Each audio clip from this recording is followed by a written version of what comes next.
वालेकुम दोस्तों, आज हमारे पास एक HG Due HG188 मॉडल की लाइट है।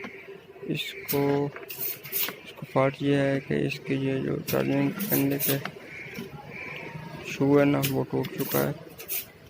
अब हम इसको बंद करते हैं और इसको नया लगाते हैं। हमारे चैनल का नाम सितारे शान है, इसे सब्सक्राइब करें और लाइक करें। वीडियो अच्छी लगे तो शेयर करें। अब हम इसको ओपन करते हैं। अब हमने इसको ओपन कर लिया। ये देखिए, इसके जो पहले वाले शू है वो टूट चुका है। ये देखो, अब यहाँ पर हम इसकी जगह ये नया लगाएंगे।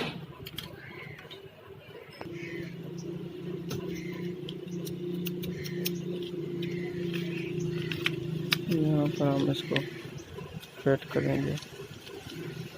ये बाज़ार से मिल जाता है।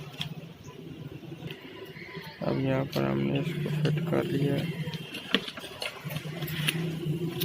अब हम लाइट को क्लोज कर देते हैं।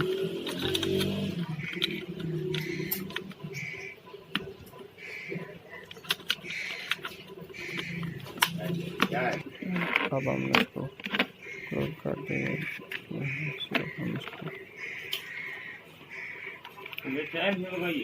ये देखो, ठीक तरह से काबू करने लग गया। इस तरह ये हमारी लाइट मुकम्मल हो चुकी है।